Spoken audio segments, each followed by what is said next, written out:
आमदार आपल्या भेटीला या उपक्रमातून आमदार देवेंद्र कोठे यांनी तिसऱ्यांदा शेकडो नागरिकांशी थेट संवाद साधला। आमदार आपल्या भेटीला या उपक्रमातून आमदार देवेंद्र कोठे यांनी रविवारी शेकडो नागरिकांच्या थेट भेटी घेतल्या। विकास कामांची प्रत्यक्ष पाहणी करण्यासाठी तसंच नागरिकांच्या अडचणी जाणून घेऊन त्यांच्याशी थेट संवाद साधण्यासाठी आमदार देवेंद्र कोठे यांनी तिसऱ्यांदा आमदार आपल्या भेटीला हा उपक्रम राबवला। या उपक्रमाअंतर्गत रविवारी आमदार देवेंद्र कोठे यांनी प्रभाग क्रमांक 11 मधील राजीव नगर, किसान नगर, मुख्य रस्ता, विष्णुपंत नगर, गंगाधर नगर, तुळशांती नगर, तुळजाभवानी नगर, फैज दवाखाना ते समाधान नगर रस्ता तसंच अभिषेक नगर बुद्ध मंदिर ते वेलकम हॉल रस्त्याची परिसरातील नागरिक आणि कार्यकर्त्यांसमवेत दुचाकीवरून फिरून पाहणी केली। शहर मध्य मतदारसंघासाठी शासनाच्या 2024-25च्या निधीतून आमदार देवेंद्र कोठे यांनी 12 कोटी रुपयांचा निधी खेचून आणला आहे।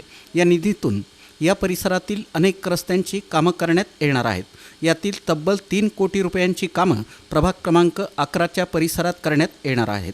यावेळी बोलताना आमदार देवेंद्र कोठे म्हणाले की प्रभाग क्रमांक 11मधून माजी महापौर स्वर्गीय महेश कोठे, माजी नगरसेवक राजकुमार हंचाटे, अनिता रामदास मगर यांना नागरिकांनी नगरसेवक म्हणून काम करण्याची संधी दिली। या काळात त्यांनी परिसराचा विकास करण्याचा प्रयत्न केला, परंतु गेल्या 15 वर्षांमध्ये प्रभाग क्रमांक 11 आणि परिसरातील नागरिकांना विकासाच्या बाबतीत वनवास भोगावा लागला आहे। हा परिसर विकास कामांपासून सुमारे 2 दशकं वंचित राहिल्यामुळे या भागाला भरघोस निधी देण्याचा निश्चय केला आहे। मुख्यमंत्री देवेंद्र फडणवीस यांनी माझं राजकीय पालकत्व स्वीकारल्यामुळं आणि पालकमंत्री जयकुमार गोरे यांचा भक्कम पाठिंबा असल्यामुळं या परिसराला सर्व सोयीसुविधा देण्यासाठी प्रभाग क्रमांक 11 आणि परिसरासाठी आगामी 5 वर्षात 25 कोटी रुपयांचा निधी देऊ, असंही आमदार देवेंद्र कोठे म्हणाले। मागच्या 15 ते 20 वर्षापासून या भागाने वनवास भोगलेला आहे। या भागातील अनेक कामं विकास कामे वंचित होती, परंतु आमदार म्हणून निवडून आल्यानंतर मी निश्चय केला की या भागाला सर्वाधिक निधी द्यायचा।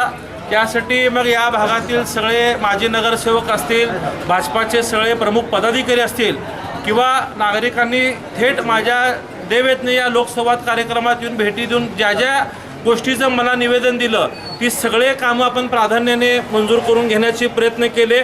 24-25 या वर्षात जवळपास 12 कोटी रुपयाचा बोनस निधी मला मुख्यमंत्री देवेंद्र फडणवीस साहेब व पालकमंत्री जयकुमार गोरे साहेबांच्या माध्यमातून मिळाल्यानंतरनं जवळपास या प्रभाग 11ला आपण 3 ते 3.5 कोटी रुपयाची निधीची तरतूद केलेली आहे। यात ही सगळे मोठे रस्ते मंजूर झालेले आहेत। आपल्या या महादेव मंदिरापर्यंत येणारा रस्ता देखील आपण मंजूर केलेला आहे। याच्या व्यतिरिक्त आणखीन काही जे काय कामं आपल्या माध्यमातून सुचवली जातील ते येणाऱ्या चालू वर्षाच्या बजेटमध्ये घेण्याचा आपण निश्चितच प्रयत्न करूयात।